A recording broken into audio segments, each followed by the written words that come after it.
Bismillahirrahmanirrahim. Assalamualaikum warahmatullahi wabarakatuh.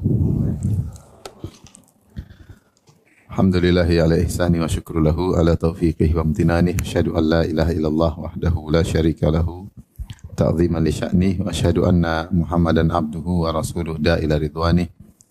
Allahumma salli alaihi wa ala alihi wa ashabihi wa ikhwani. Hadirin dan hadirat yang dirahmati Allah Subhanahu wa taala, kita lanjutkan bahasan kita dari surat Ali Imran, kemudian kita sampai pada ayat ke-52 ya. Allah berfirman, "Falamma ahassa Isa minhumul kufra qala man ansari ila Allah." Maka tatkala Isa mengetahui ada kekufuran atau pengingkaran dari Bani Israel, maka dia berkata, "Man ansari ila Allah?" Siapakah yang akan menjadi penolong-penolongku menuju Allah? Qala al-hawariyuna nahnu ansarullah. Para hawariyun berkata, kami hawariyun berkata, yaitu sahabat-sahabat setia Nabi Isa, kami adalah penolong-penolong Allah. Amanna billahi wa syahada bi anna muslimun. Kami beriman kepada Allah dan saksikanlah bahwasanya kami adalah orang-orang yang Islam, menyerahkan diri. Ayat ini melanjutkan ayat sebelumnya yang menjelaskan tentang mukjizat-mukjizat Nabi Isa alaihissalam yang Allah berikan pada Nabi Isa. Di antaranya sebagaimana sudah kita sebutkan, ya, kecil dia bisa berbicara ketika masih digendong, ya. Kemudian juga bisa menyembuhkan penyakit seperti orang buta bisa melihat kembali, kemudian orang baros terkena penyakit albino bisa sembuh lagi, kemudian bahkan yang orang mati bisa dihidupkan lagi. Di antara mukjizatnya Nabi Isa membuat semacam burung dari tanah liat, kemudian dia tiupkan, kemudian dengan izin Allah maka terbang, ya. Dan juga Nabi Isa bisa mengabarkan apa yang disembunyikan di rumah mereka. Ini semua hal-hal yang gaib dan menakjubkan. Namun hidayah di tangan Allah Subhanahu wa taala. Ya. Meskipun mukjizat sudah sangat luar biasa, yang seharusnya satu mukjizat sudah cukup membuat orang untuk beriman, tapi namanya hidayah di tangan Allah Subhanahu wa taala, ternyata banyak di antara mereka yang tidak beriman, bahkan mayoritas tidak beriman. Ini semakin meyakinkan pada kita bahwasanya hidayah di tangan Allah. Saya sering sampaikan bagaimana orang munafikin, mereka melihat langsung Nabi sallallahu alaihi wasallam, mereka mendengar ayat-ayat Allah, mereka melihat mukjizat Nabi, mereka melihat akhlak Nabi, turun ayat-ayat Al-Qur'an terkait dengan kejadian mereka, tapi tetap saja mereka tidak beriman, tetap saja munafik. Ya. Jadi hidayah di tangan Allah SWT. Apa kurangnya perhatian Nabi kepada pamannya Abu Talib? Dan Abu Talib tentu tahu tentang agungnya ponakannya Muhammad sallallahu alaihi wasallam. Namun kalau Allah tidak kasih hidayah maka tidak bisa. Makanya Allah mengatakan, innaka la tahdi man ahbabta. Kau tidak bisa beri petunjuk kepada orang yang kau cintai. Oleh karenanya meskipun mukjizat Nabi Isa sudah sangat luar biasa, ya. Kecil bisa bicara itu luar biasa, masih digendong sudah bisa bicara, bisa berceramah kalau bahasa kita, ya. Ini Abdullah ataniyal kitab, aku adalah hamba Allah, Allah berikan aku Injil, ya. Allah menyuruhku begini. Ini tentu mukjizat. Belum mukjizat tadi yang sudah kita sebutkan. Tetapi tetap saja mereka kafir, ya. Allah berfirman, falamma ahassa Isa minhumul kufra, ketika Isa merasakan, ahassa yaitu menggunakan salah satu dari hawasnya, itu indranya, yaitu mungkin mendengar atau melihat atau merasakan atau mulai dampak, ya. Kata Allah, falamma ahassa Isa, tatkala Isa mulai merasakan adanya kekufuran dari mereka. Qala man ansari ila Allah, dan bukan cuma kekufuran, mereka juga lihat punya niat jahat untuk membunuh Nabi Isa. Mereka punya niat jahat untuk membunuh Nabi Isa. Ini orang Yahudi di zaman tersebut. Makanya mereka datang ke raja yang ada ketika itu untuk memprovokasi untuk membunuh Nabi Isa. Maka Nabi Isa mengatakan, man ansari ila Allah, siapa yang menolongku menuju Allah Subhanahu wa taala. Yaitu siapa yang menolongku dalam berdakwah di jalan Allah. Siapa yang menolongku untuk berjalan menuju Allah Subhanahu wa taala.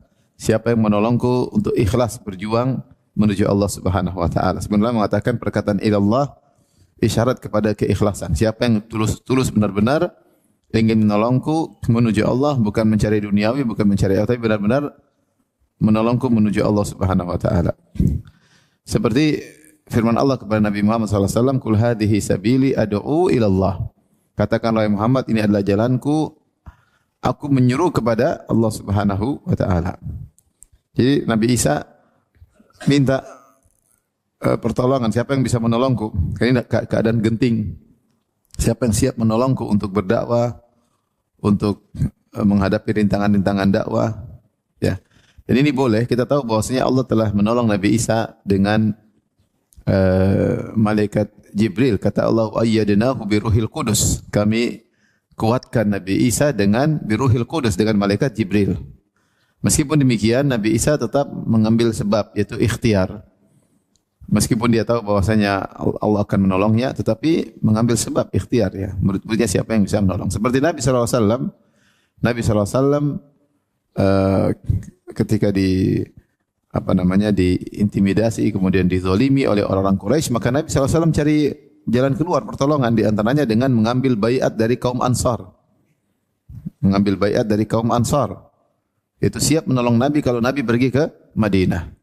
Sehingga mereka berkata, kami siap ya Rasulullah, la namna'annaka ya kama namna uzurana, ya Rasulullah, benar-benar kami akan menolong Anda sebagaimana kami menolong istri-istri kami, menolong anak-anak kami, menolong diri kami, ya. Maka ketika mereka sudah pastikan siap menolong Nabi, baru Nabi SAW berhijrah. Jadi ini namanya ikhtiar. Ikhtiar. Boleh minta tolong. Seperti Rasulullah SAW ketika berdakwah, Rasulullah SAW juga berkata ketika dilarang untuk berdakwah di Mekah, kata Rasulullah SAW di musim haji di Mina, kata Nabi SAW, hamin rajulin, ya, apakah ada seorang, ya, yahmiluni ila qaumihi, bisa mengantarkan aku kepada kaumnya, liuballigha kalam rabbi, agar aku bisa menyampaikan firman Allah. Kenapa? Fa inna Quraisyan mana'uni an uballigha kalam rabbi. Sungguhnya Quraisy melarangku untuk menyampaikan firman-firman Allah. Adakah seorang menolongku untuk mengantarku berdakwah di kaumnya? Ini bentuk ikhtiar. Maka ketika itu Nabi Isa melihat kondisi genting, dan yang beriman kepada Nabi Isa tidak banyak. Hawariyun, yaitu orang-orang khusus dari Nabi Isa. Qala al-hawariyuna nahnu ansarullah. Berkata Hawariyun, Hawari itu orang-orang spesial. Sahabat yang melazimi dan spesial, ya. Spesial, khusus, ya, Hawari. Maknanya adalah orang-orang penolong yang khusus. Al-Hawariyu, jamak dari Al-Hawari. Allah menamakan mereka dengan Al-Hawariyun, yaitu murid-murid Nabi Isa. Murid-murid spesial. Jumlah mereka cuma berapa? 12. Nah, banyak. Yang beriman kepada Isa tidak banyak, sedikit. Dengan mukjizat yang begitu banyak, yang beriman tidak banyak. Cuma 12 dan beberapa wanita seperti ibunya, terus ada beberapa wanita, tidak banyak. Kebanyakannya kufur. Kebanyakannya mengikuti agama mayoritas. Agama mayoritas ketika itu apa? Agama apa? Yahudi. Apalagi penguasanya Romawi. Benar-benar kebenaran dalam kondisi genting. Hanya segelintir orang menyebarkan dakwah di mayoritas kerusakan. Ya, karena ketika itu mayoritas adalah Yahudi. Tapi kebenaran bukan diukur dengan mayoritas. Kebenaran bukan diukur oleh pemegang kekuasaan. Ketika itu yang pemegang kuasa Romawi. Romawi penyembah dewa-dewa ketika itu. Kemudian masyarakatnya adalah apa? Yahudi. Ketika negeri Syam dikuasai oleh Romawi. Sementara yang menyuruh kepada kebenaran cuma segelintir orang. Nabi Isa alaihissalam dan Hawariyun cuma 12 orang. Sedikit. Ya, makanya kita lihat bagaimana perjuangan mereka luar biasa, ya. Kita bayangkan kita di posisi seperti itu, cuma ber-13. Terus masyarakat semuanya beda, penguasanya beda. Kadang-kadang timbul keraguan, kita ini benar atau enggak gitu. Tapi kebenaran tidak diukur dengan apa? Jumlah. Maka murid-murid Nabi Isa berkata, "Nahnu ansarullah," kami siap menjadi penolong-penolong Allah Subhanahu wa taala dalam berdakwah. Dan Nabi Isa ketika menyeru mencari penolong, bukan menolong untuk berjihad melawan Yahudi atau melawan Romawi. Tidak, Nabi Isa tidak mampu. Tapi menolong dalam dakwah akan ada banyak rintangan, akan ada banyak tantangan. Siap berkorban jiwa, raga, harta untuk berdakwah. Oleh karenanya menolong Allah bukan sekedar dalam kondisi jihad ya. Di antaranya menolong dalam berdakwah, ini di antaranya. Seperti dalam ayat ini, Nabi Isa tidak sedang menyuruh untuk berjihad. Bahkan dia kabur ke sana kemari sembunyi ya. Bukan mau perang tapi menolong dia untuk tetap berdakwah sebisa mungkin, semaksimal mungkin. Ya. Makanya Allah berfirman, ya ayyuhalladzina amanu in tansurullaha yansurkum. Orang beriman jika kalian menolong Allah, yaitu menolong agama Allah, maka Allah akan niscaya akan menolong kalian, yaitu menolong agama Allah dengan dakwah di antaranya, mungkin dengan jihad kalau memang diperlukan. Tapi konteks ayat kita sekarang ini Nabi Isa tidak sedang mengajak berjihad, tapi sedang mengajak untuk berdakwah, Dakwah perlu pengorbanan harta, waktu, jiwa, raga perlu. Maka mereka berkata, murid-murid Nabi Isa, nahnu ansarullah, kami siap menjadi penolong-penolong Allah. Amanna billah, kemudian mereka menunjukkan untuk menenangkan Nabi Isa. Amanna billah wa syahada bi anna muslimun, kami beriman kepada Allah dan saksikanlah wahai Isa, wahai Nabi kami, bi anna muslimun, kami ini orang-orang Islam. Ini pernyataan bukan riya ya, tapi karena untuk menenangkan guru mereka. Jadi mereka memastikan, ya guru kami siap menolong, kami sudah beriman dan kami pasrah. Jadi enggak usah khawatir, kami akan setia bersamamu. Sama seperti pernyataan kaum Ansar kepada Nabi Muhammad SAW, la namna'annaka kama namna'u anfusana wa uzurana, kami akan membela engkau ya Rasulullah sebagaimana kami membela diri kami, membela istri-istri kami, membela anak-anak kami. Siap mati untuk membela engkau. Maka Hawariyun menampakkan diri mereka, kami ini beriman ya. Bukan untuk sombong, bukan untuk riya, bukan untuk angkuh, tapi diantaranya untuk menyatakan keseriusan di hadapan Nabi Isa alaihissalam. Karena kondisi sangat genting, mereka cuma sedikit. Dunia semua kufur. Ya, maka mereka berkata, amanna billah, kami beriman kepada Allah. Washhad, dan saksikanlah kami muslimun. Kami ini menyerahkan diri, pasrah, menyerahkan urusan kepada Allah. Dijadikan dalil oleh sebagian ulama bahwasanya semua agama para nabi adalah Islam ya. Semua agama para nabi adalah Islam. Dari Nabi Adam sampai Nabi Muhammad semuanya agama Islam ya. Semuanya agama tauhid. Yang berbeda cuma syariat. Di zaman Nabi Musa juga dikenal dengan Islam, di Nabi Isa juga dikenal dengan nama Islam. Itu belakangan baru timbul peristilah Yahudi, itu belakangan. Setelah mereka menyimpang, setelah mereka rusak, baru kemudian timbul agamanya orang-orang Yahuda. Karena Bani Israel setelah Nabi Sulaiman meninggal dunia terpecah dua, menjadi dua kerajaan Israel, kerajaan apa? Yahuda. Kemudian akhirnya menjadi istilah Yahudi di zaman tersebut. Belakangan muncul. Tapi di zaman Nabi Musa Islam, semuanya Islam. Sebagaimana nabi-nabi yang lain.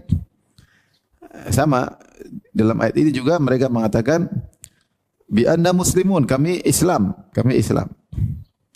Jadi semua agama Nabi adalah Islam. Sebagaimana kata Nabi SAW dalam hadisnya, nahnu ma'syarul anbiya abna'un li'allat. Ya, dinuna wahid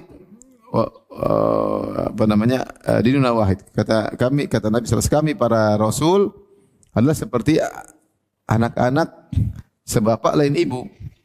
Ya. Wa ummahatuna syatta, seperti satu bapak lain ibu. Maksudnya disebut oleh para ulama sama-sama menyuruh kepada tauhid meskipun syariatnya bisa berbeda-beda. Tapi semuanya disebut dengan Islam ya. Disebut dengan Islam. Baik. Jadi penamaan Yahudi, Nasara itu belakangan muncul setelah jauh Nabi Isa meninggal dunia, setelah Nabi Musa meninggal dunia, baru timbul istilah-istilah tersebut ya. Di zaman Nabi Ibrahim, Nabi Yakub semua istilahnya Islam. Nabi Yusuf juga Islam. Tapi setelah itu mereka memantapkan lagi, mereka berkata, Rabbana amanna bima anzalta wattaba'na ar-rasula faktubna ma'asyahidin. Mereka berdoa, ya Rabb kami, amanna bima anzalta, kami beriman dengan apa yang kau turunkan. Yaitu kami beriman kepada Taurat yang masih murni, kami beriman kepada Injil yang kau turunkan kepada Nabi kami, Nabi Isa. Semua yang kau turunkan kami beriman. Tentu yang Allah turunkan bukan yang sudah dirubah-rubah. Karena Taurat di zaman itu sudah mengalami banyak perubahan. Ya, dari Nabi Musa, Nabi Isa jaraknya jauh. Dari Musa, Nabi Isa jaraknya jauh. Dan Taurat turun kepada Nabi Musa, kemudian mengalami perubahan. Tapi secara umum kami beriman dengan apa yang kau turunkan kepada kami. Wattaba'na rasul, dan kami mengikuti sang Rasul, mengikuti Nabi Isa alaihissalam. Isyarat bahwasanya mereka mengatakan kami tidak hanya mencukupkan diri dengan beriman, bahkan kami juga beramal. Dan itu yang benar, bahwasanya iman yang benar adalah iman yang berbuah amal. Makanya ittiba, mereka nyebutkan iman terus ittiba. Amanna bima anzalta, kami beriman dengan apa yang kau turunkan. Wattaba'na, dan kami mengikuti Rasul, itu kami beramal. Kami beramal. Sehingga mereka mengikrarkan kami siap menolong Nabi Isa alaihissalam. Kemudian mereka berdoa, faktubna ma'asyahidin. Maka catatkanlah kami, tuliskanlah kami termasuk orang-orang yang bersaksi atas keesaan Allah. Bersaksi bahwasanya mereka Islam. Sebagaimana ayat sebelumnya, washhada bi anna muslimun. Saksikanlah kami wahai Nabi Isa, kami adalah Islam. Di sini dalil bahwasanya mereka setelah menyatakan bahwasanya mereka beriman dan siap menjadi penolong-penolong Nabi Isa alaihissalam. Setelah itu mereka berdoa. Mereka berdoa. Karena pernyataan ya, harus didukung dengan doa agar dikuatkan oleh Allah Subhanahu wa taala. Dan ketika mereka berdoa, mereka bertawassul dengan amal soleh mereka. Rabbana amanna bima anzalta wattaba'na ar-rasul. Ya Allah, kami beriman dengan apa yang kau turunkan dan kami beramal soleh mengikuti Nabi Isa. Kalau begitu kami mohon faktubna, catatlah kami termasuk orang-orang yang bersaksi atas keesaan Engkau. Yaitu kokohkanlah kami dalam menjalankan Islam. Kokohkanlah kami dalam bertauhid kepada Allah Subhanahu wa taala. Wafatkanlah kami di atas hal tersebut, karena maksudnya tulislah kami itu, kokohkan kami sampai wafat. Ya, karena di depan kami ujian berat. Ujian berat. Kita cuma ber-12 sama Nabi Isa ber-13. Yang laki-laki kemudian dikejar-kejar oleh Yahudi, ingin dibunuh Romawi, ya. Maka mereka minta dikuatkan oleh Allah, tapi mereka bertawasul dengan amal soleh. Dan ini diantara dalil tentang tawasul yang boleh, ya. Tawasul boleh, tawasul dengan nama-nama Allah dan sifat-sifatnya, tawasul dengan amal soleh sendiri, dan tawasul dengan doa orang soleh yang masih hidup. Ini 3 tawasul yang diperbolehkan. Dan tawasul dengan amal soleh banyak, diantara dalilnya ini. Inna sami'na munadiya yunadi lil imani an aminu bi rabbikum fa amanna rabbana faghfir lana dzunubana wa kaffir 'anna sayyi'atina. Seperti dalam surat Al-Imran juga di akhir di situ. Orang beriman berkata, ya Rabb kami, sungguhnya kami mendengar orang yang menyeru kepada iman, fa amanna, kami pun beriman dengan seruan tersebut. Kemudian setelah mereka berdoa dengan menyebutkan kami menyambut seruan Nabi dan beriman dengan ajakannya, Rabbana faghfir lana dzunubana, baru mohon permohonan. Ya Allah, ampuni dosa-dosa kami. Jadi setelah menyebutkan amal soleh, kemudian menyebutkan permohonan. Seperti kisah 3 orang yang masuk dalam gua sebagaimana hadis yang masyhur, kemudian guanya tertutup, kemudian mereka berdoa dengan menyebutkan amal soleh, satu berdoa dengan menyebutkan berbaktinya kepada kedua orang tuanya, satu menyebutkan amal solehnya berupa meninggalkan zina karena Allah Subhanahu wa taala, dan satu menyebut amal solehnya karena amanah, menunaikan amanah, sehingga akhirnya Allah selamatkan mereka dengan membuka batu yang menutup pintu gua, akhirnya mereka bisa keluar. Intinya boleh seorang berdoa dengan bertawassul dengan amal soleh sendiri. Bukan amal solehnya orang lain, ya. Karena itu namanya enggak nyambung, ya. Ya Allah, aku bertawassul karena dia soleh, ya Allah. Karena dia rajin ibadah, dia berbakti sama orang. Apa boleh dengan kamu? Ya, kamu amal soleh sendiri. Paham? Hanya kalau bertawassul dengan amal soleh itu namanya bertawassul dengan sesuatu yang asing, yang tidak ada kaitan dengan engkau. Bertawassul dengan amal soleh sendiri. Seperti 3 orang tadi, setelah dia bertawassul dengan baktinya kepada orang tua, dia berkata, ya Allah, Allahumma in kunta ta'lamu anni fa'altu dzalika ibtigha'a wajhik, fafruj 'anna ma nahnu fi. Ya Allah, kalau kau tahu aku berbakti pada orang tua karena engkau ikhlas, bukalah pintu gua. Ya, karena dia pun ketika bertawasul tidak pede dengan amal soleh. Tapi kalau memang aku ikhlas, bukakan. Tapi ini di antaranya tawasul yang diperbolehkan sebagaimana yang disampaikan oleh Al-Hawariyun. Jadi mereka bukan sekedar menyatakan siap untuk membantu Nabi Isa karena kondisi genting, mereka juga berdoa. Karena kalau tidak ditolong Allah, belum tentu mereka bisa menjadi penolong. Jadi seorang pede jika sudah minta kepada Allah. Tidak apa-apa. Kita pede kenapa? Bukan karena kita mampu, tapi Allah menolong kita. Jadi boleh seorang pede kalau setelah bertawakal kepada siapa? Allah. Kalau tidak bertawakal semula jangan pede. Jangan pede. Taib. Faktubna ma'a syahidin, maka catatlah kami termasuk orang yang bersaksi, di antaranya kuatkanlah kami termasuk sampai kami mati menjadi orang yang Islam. Setelah itu Allah berfirman, wa makaru wa makarallah, mereka membuat makar dan Allah juga membuat makar kepada mereka. Wallahu khairul makirin, dan Allah sebaik-baik pembuat makar.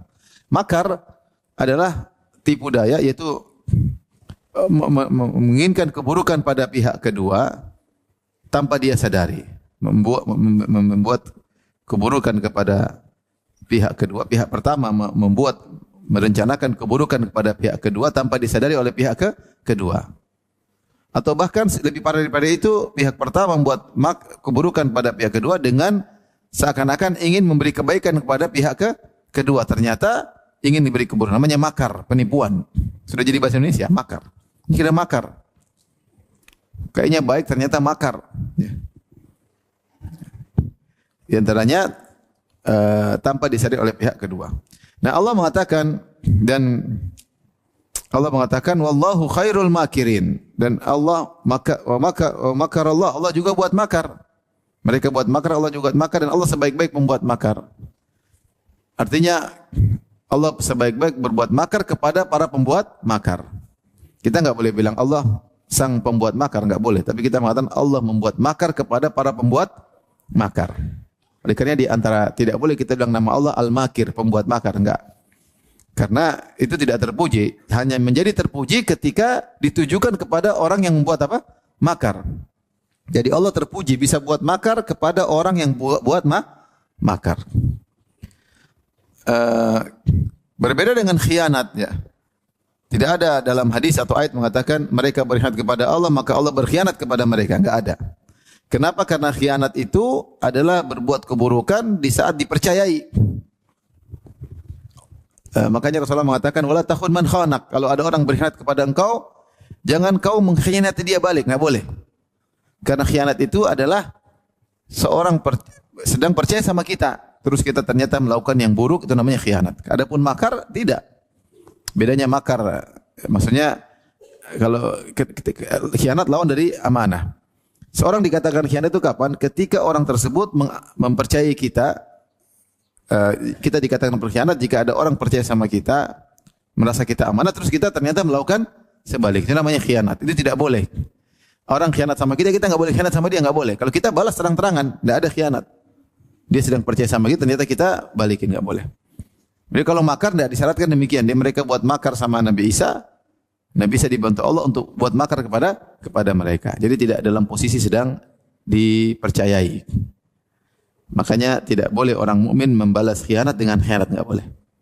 Kalau dia dikhianati dia balas terang-terangan. Jangan lagi sedang dipercayai kemudian dia balas, enggak boleh.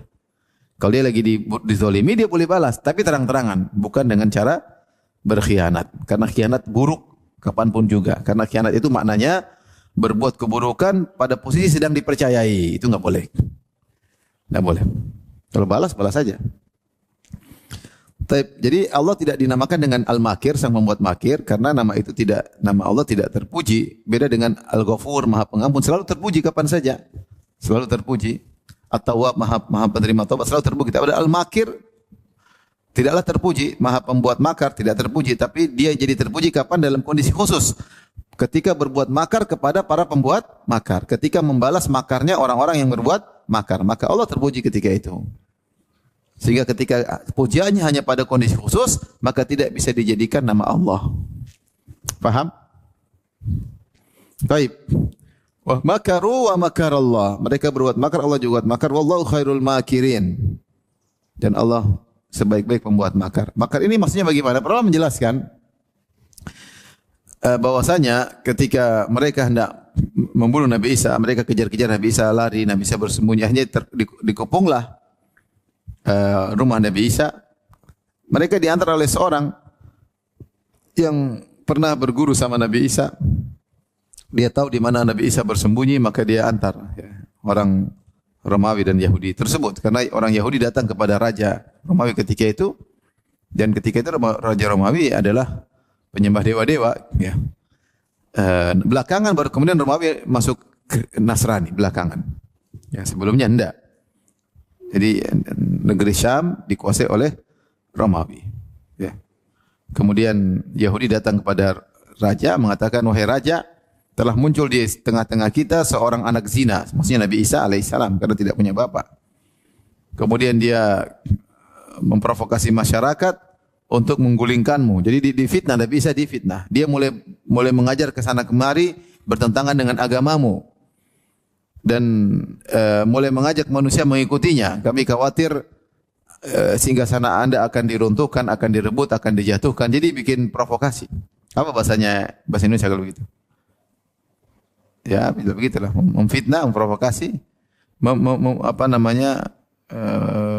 mencemarkan nama baik dan seterusnya. Sehingga sang raja pun terprovokasi. Akhirnya dia menyuruh orang-orang untuk membunuh Nabi Isa. Maka Yahudi semangat.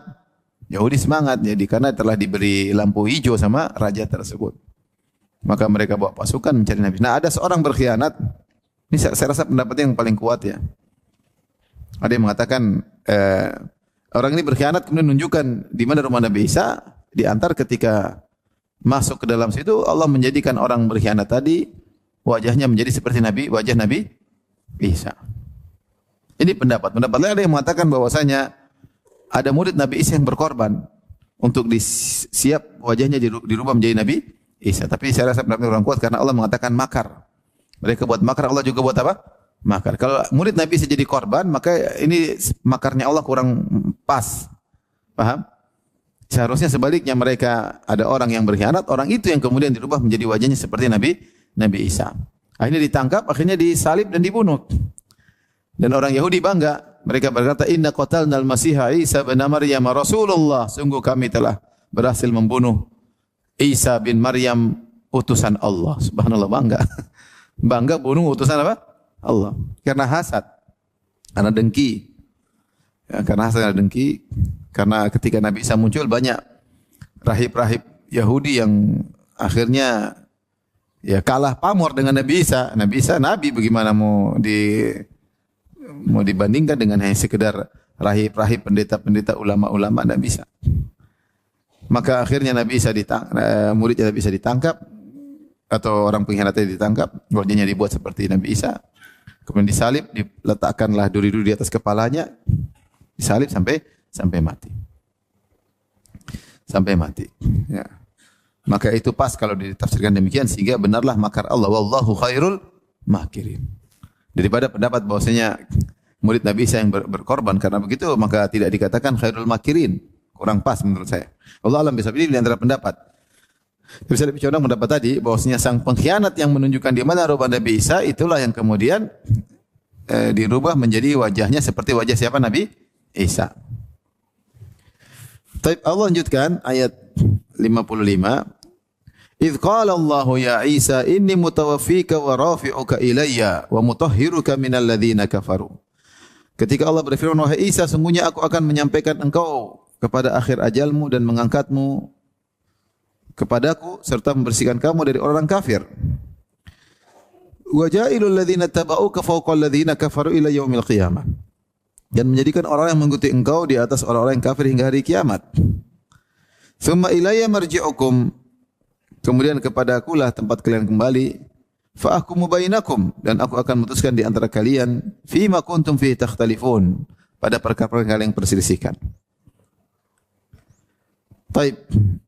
Di sini Allah mengatakan kepada Isa, ya Isa, ini mutawaffika, sungguhnya aku akan mewafatkan engkau.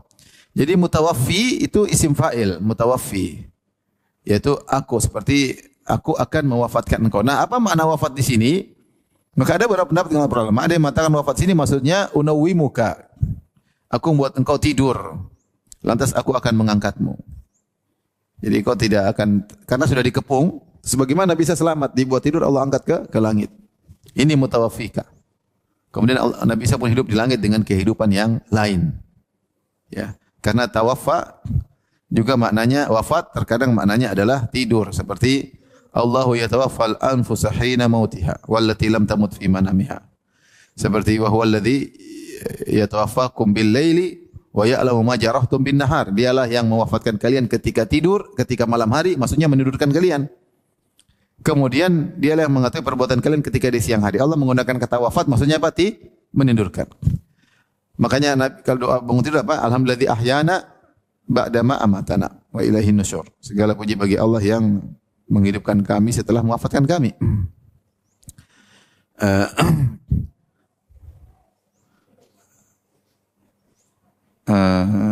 Demikian juga dalam doa, di antara doa bangun tidur Nabi, alhamdulilladzi afani fi jasadi wa radda alayya ruhi wa adhina li bi dzikrihi. Segala puji bagi Allah yang telah menyehatkan tubuhku dan mengembalikan ruh kepadaku dan mengizinkan aku untuk berzikir kepadanya. Itu antara doa bangun tidur.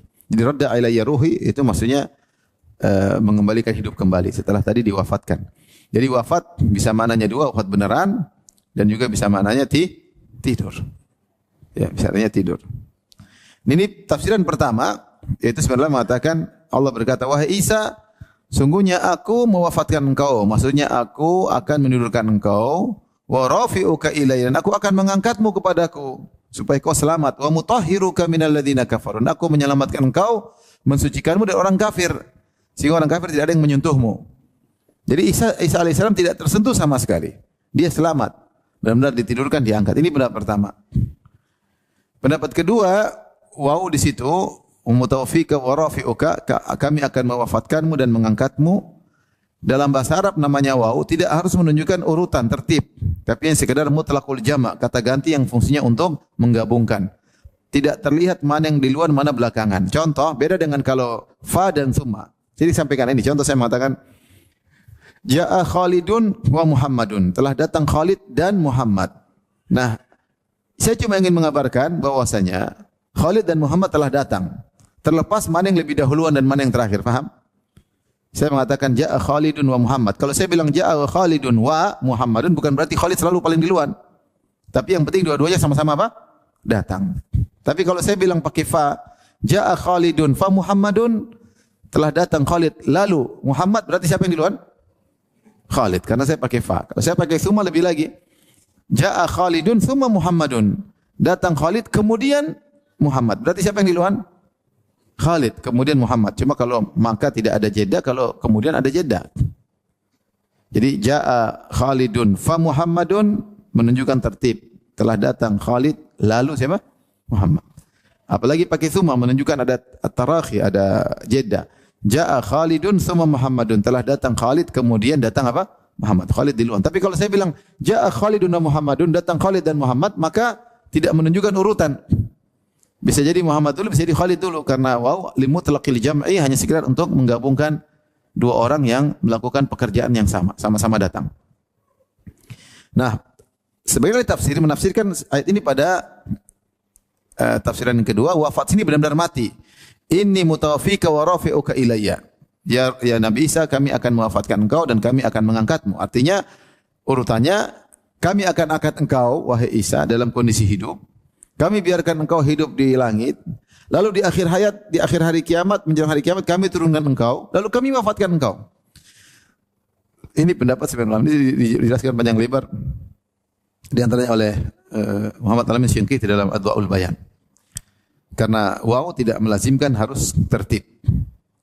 Sehingga kalau tafsiran kedua wafat bukan artinya tidur, tapi wafat benar-benar mati. Benar-benar mati. Sehingga mereka mengartikan maknanya adalah wahai Isa, kami akan mengangkatmu. Kami akan mengangkatmu.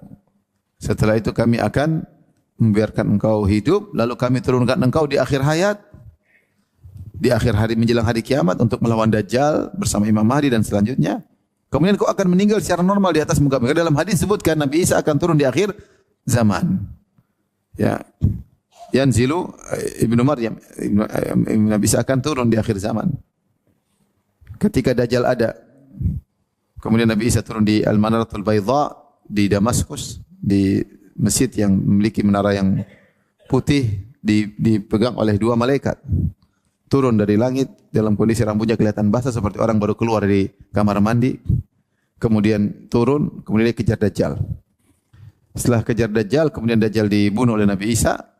Kemudian muncul Ya'juj Ma'juj, maka Nabi Isa mengajak orang-orang Islam ketika itu bersembunyi di sebuah pohon sampai Allah menghabisi Ya'juj dan Ma'juj.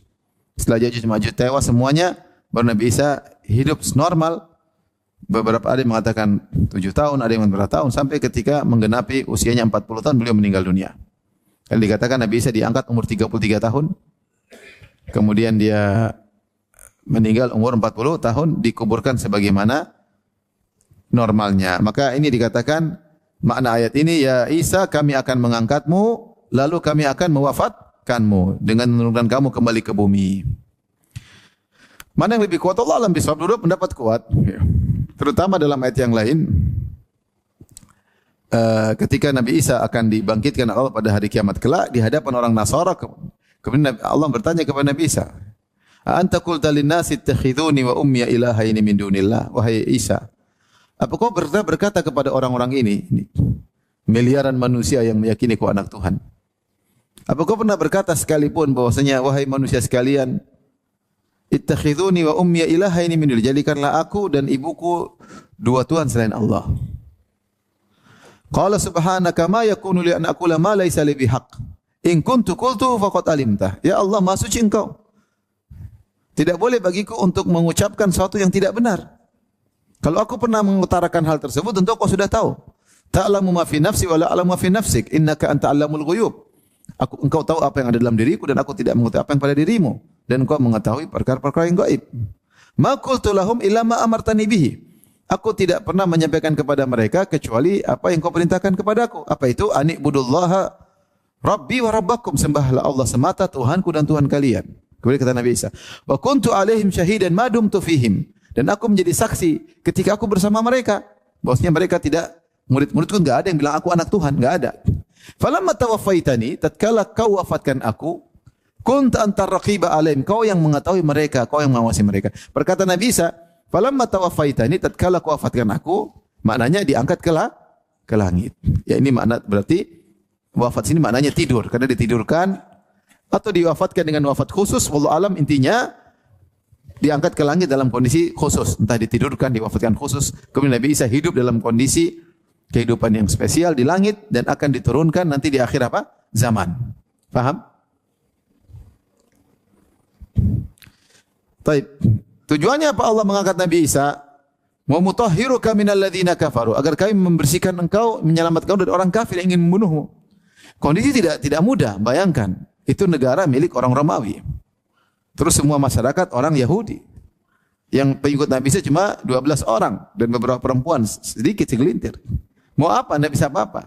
Kalau Allah tidak tolong maka tidak selamat Nabi Isa. Tapi Allah tolong dengan cara merubah seorang, ya, seperti muka Nabi Isa. Walakin syubbiha lahum, akan tapi diperumpamakan wajahnya Nabi Isa bagi mereka, sehingga disangka itu Nabi Isa, ditangkap kemudian disalib. Taib. Di sini juga ada dalil tentang Allah di atas, karena Allah mengatakan wa rafi'uka ilayya, aku angkat engkau kepadaku. Kepada Allah. Berarti Allah di atas atau di bawah? Kan kepadaku, aku angkat. Angkat berarti kemana? Ada angkat ke bawah? Karena angkat ke atas. Bahasa apapun namanya angkat kemana? Ke atas. Aku akan angkat engkau kepadaku. Ini salah satu dalil Allah di atas terlalu banyak, ya. Di antaranya ini. Aku akan angkat engkau kepadaku. Bisa diangkat kepada menuju Allah Subhanahu wa ta'ala. Enggak usah pakai logika. Allah begini, Allah begini, Allah begini. Ya. Sehingga ayat-ayat ditolak. Padahal logikanya juga logika mandul, ya. Logika mandul. Logika yang enggak jalan ya. Saya ulangi lagi. Allah duduk sendirian tidak? Sendirian, ya kan? Tidak ada makhluk, tidak ada tempat, benar atau tidak? Benar. Allah zat atau cuma khayalan? Zat. Allah punya zat. Baik. Sudah paham sampai sini? Allah dulu sendirian, punya zat, tanpa ada tempat, tidak ada planet, tidak ada langit, semua itu makhluk. Paham? Setelah itu Allah menciptakan zat makhluk. Setelah itu Allah menciptakan zat makhluk. Ada 4 kemungkinan. Antum pikir mana yang benar di antara 4 ini? Setelah itu Allah ciptakan zat makhluk. Kemungkinan pertama, Allah ciptakan zat makhluk dalam diri Allah. Allah ciptakan zat makhluk dalam zat Allah. Ini kemungkinan pertama. Paham? Paham dulu. Sudah? Kemungkinan kedua, Allah ciptakan zat makhluk. Zat makhluknya alam semesta ini. Dalam semesta kan ada iblis, ada matahari, ada rembulan, ada neraka, ada surga. Semuanya zat makhluk. Makhluk itu apa selain Allah? Kemungkinan kedua, Allah ciptakan zat makhluk di luar zat Allah. Kemudian Allah masukkan dalam zat Allah. Ini kemungkinan kedua. Yang pertama tadi apa? Allah ciptakan zat makhluk dalam zat Allah. Kemungkinan kedua, Allah ciptakan zat makhluk di luar zat Allah. Kemudian Allah masukkan dalam zat Allah. Kemungkinan ketiga, Allah ciptakan zat makhluk di luar zat Allah dan Allah biarkan tetap di luar zat Allah. Paham? Kemungkinan yang keempat, Allah ciptakan zat makhluk dan zat makhluk tersebut tidak di luar dan tidak di dalam zat Allah. Zat makhluk tersebut tidak di luar zat Allah dan juga tidak di dalam zat Allah. Taib. Ada 4 kemungkinan, sudah paham? Yang pertama, coba diulang biar antum cerdas dikit ya. Dulu Allah zatnya sendirian enggak? Setelah itu Allah, mereka bilang Allah dulu tanpa tempat, sekarang juga tidak. Saya ajak berpikir, taib. Kan logika, kita boleh perang logika. Kalau ayat sudah jelas, Allah di atas, selesai. Mereka memaksakan ayat untuk ikut logika mereka. Nah, kita punya logika juga yang cocok dengan ayat. Dan saya rasa lebih logis, taib. Dulu Allah zatnya sendirian enggak? Tanpa ada zat makhluk. Kemudian pertama, Allah ciptakan zat makhluk dalam zat Allah. Masuk akal tidak? Tidak. Berarti dalam diri Allah ada iblis, ada monyet, ada macam-macam. Dan berarti zat Allah turun level karena bergabung dengan zat makhluk yang penuh dengan kekurangan. Paham? Mungkin atau tidak? Tidak mungkin. Kemungkinan kedua, Allah ciptakan zat makhluk di luar Allah, terus Allah masukkan dalam zatnya. Sama aja dengan yang pertama, ya enggak? Sama, tidak masuk akal. Baik. Kemungkinan ketiga, Allah ciptakan zat makhluk di luar zat Allah dan Allah biarkan di luar zat Allah. Oke atau tidak ini? Oke. Itulah namanya ketinggian. Makhluk ini alam semesta di luar Allah, Allah di luar makhluk. Kalau makhluk ini bentuknya bulat, maka Allah di luar makhluk. Kita enggak tahu makhluk bentuknya apa. Di luar Allah berarti di atas. Bukankah di luar makhluk kita makhluk di sini apa keluar kalau di luar makhluk? Di luar makhluk tuh di sini kita tunjuk ke poros bumi atau keluar bumi? Keluar bumi kan? Keluar bumi bukan langit terus sampai di luar makhluk, disitulah Allah. Allah tidak butuh tempat, tapi Allah di luar apa? Makhluk. Lah keberadaan Allah di luar makhluk itu namanya Allah di atas makhluk. Faham? Sehingga Allah tidak butuh tempat, makhluk kecil. Allah mengatakan, "Wa ma qadarullah haqqa qadri wal ardu jami'an qabdatuhu yaumal qiyamah was samawati matwiyatun bi yaminih." Mereka tidak mengukur Allah sebagai manusianya, pada hari kiamat bumi dalam genggaman Allah. Langit dilipat dengan tangan Allah. Kita bilang Allah di atas, maksudnya di luar apa? Makhluk. Logis atau tidak? Logis. Sesuai dengan ayat. Apa masalahnya? Ibarat kalau saya bilang ini alam semesta, ini kalau saya pegang begini, misalnya saya, ini kan semua tisu di luarnya adalah tangan saya, ya enggak? Iya enggak? Ini tangan saya di luar tisu enggak? Di luar tisu ya. Ya, semua ke arah atas bawah semuanya tangan saya. Ya. Kita bilang Allah di luar apa? Makhluk, selesai. Kemungkinan 4, ini pikiran mereka. Allah ciptakan zat makhluk, tidak di dalam zat Allah, tidak di luar zat Allah. Ini masuk akal enggak? Berarti Allah tidak ada, Allah khayalan. Konsekuensinya Allah hanyalah apa? Khayalan, selesai. Jadi mereka ingin bilang Allah tidak di luar alam, di dalam itu sama dengan Allah tidak ada. Kalau Allah zat, pasti ada pemisah. Ya sekarang kita bilang Allah dulu ciptakan zat Allah ada enggak? Kalau mereka bilang enggak ada, ya sudah selesai urusan. Allah punya zat enggak? Punya, ya sudah. Allah ciptakan makhluk di zat makhluk di luar zat Allah atau dalam? Mereka bilang tidak, di luar, di dalam. Ya sudah, ini enggak ada ceritanya kalau begitu. Berarti Allah tidak menciptakan dong. Paham atau tidak? Sudahlah. Yang penting kita berusaha beriman kepada Al-Qur'an, ya enggak? Kita lebih logis, selesai. Mereka malah aneh. Karena konsekuensi mereka Allah ciptakan zat makhluk tidak di dalam zat Allah, tidak juga di luar zat Allah. Cuma dua kemungkinan, berarti tidak ada makhluk yang diciptakan atau Allah tidak ada.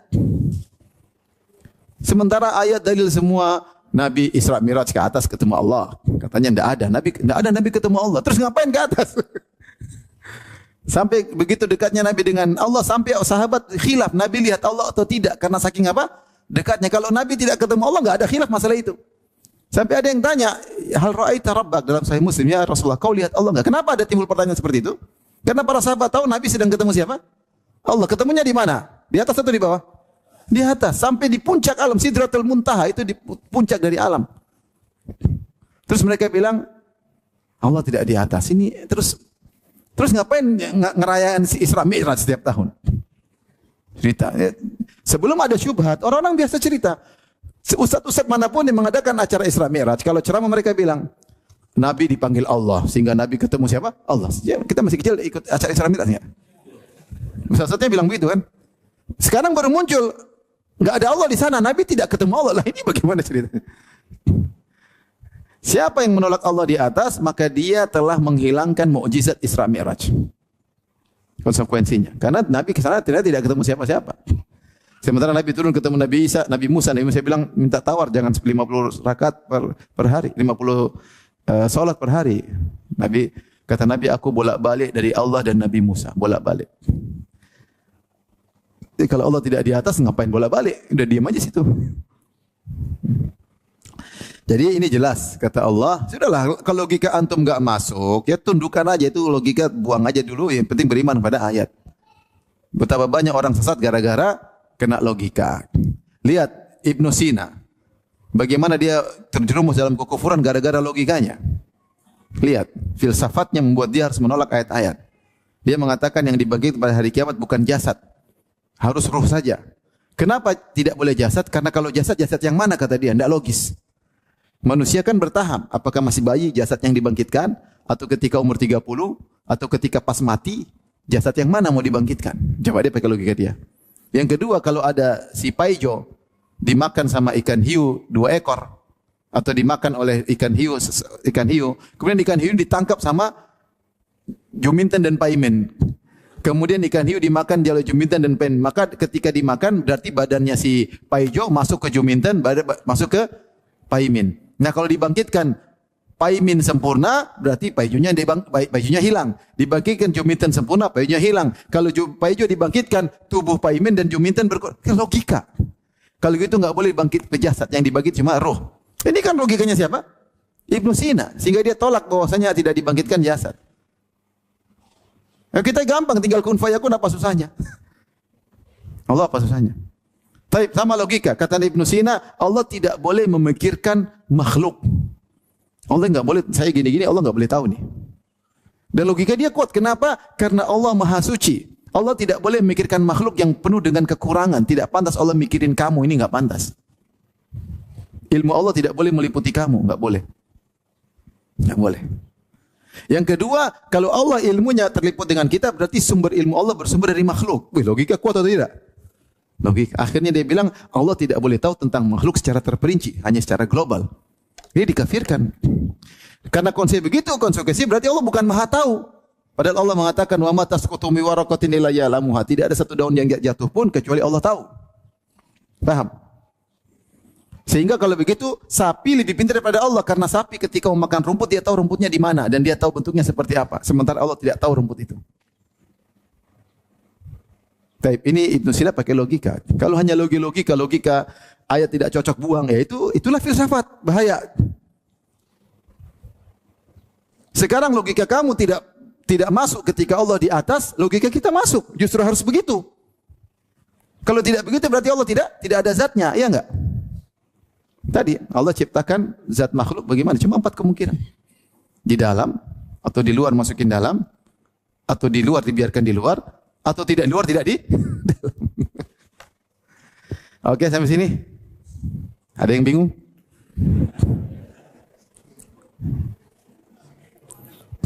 Yang bingung masa-masa aja di kamar ya. Taib. Wa ja'ilul ladzina tabauka fawqal ladzina kafaru ila yaumil qiyamah. Dan Allah menjadikan orang-orang yang mengikuti engkau unggul di hadapan orang kafir sampai hari kiamat kelak.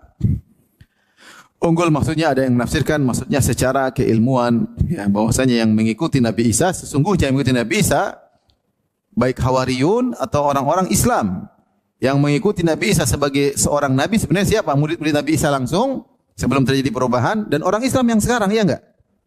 Orang Islam yang sekarang akan unggul selalu di atas hujjah. Ya. Makanya Allah mengatakan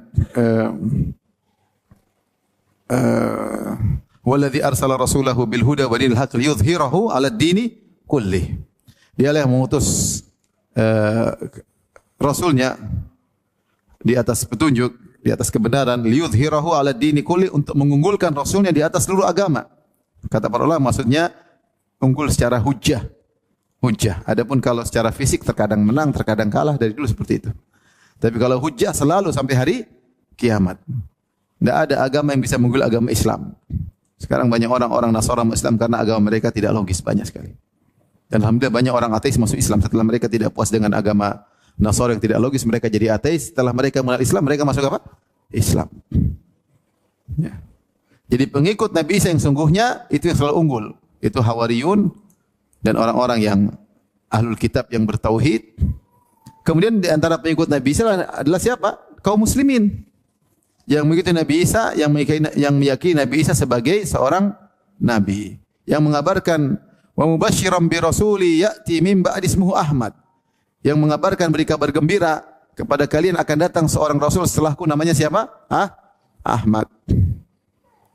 Itulah yang akan unggul sampai hari kiamat kelak. Tsumma ilayya marji'ukum fa ahkumu bainakum. Kemudian kepada kamilah kalian akan dikembalikan. Ada yang matakan dhamir kata ganti kembali kepada Nabi Muhammad dan orang musyrikin, tapi zahirnya kembali kepada Nabi Isa.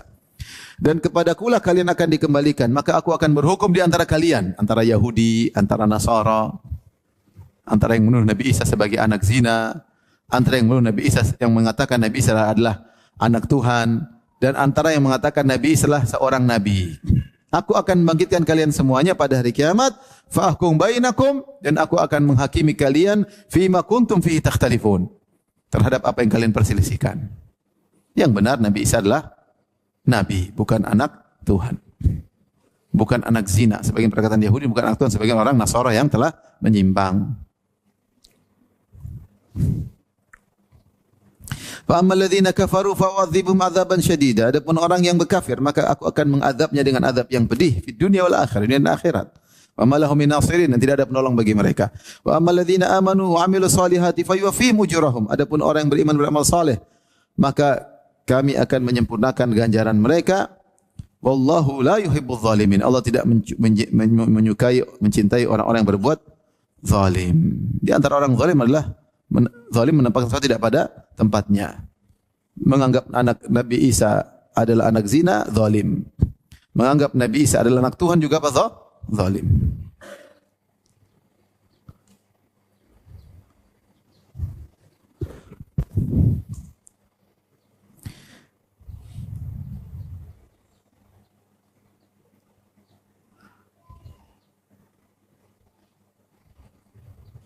Kemudian ada dosen ngobrol sama saya pas pagi, dosen dia ngobrol sama orang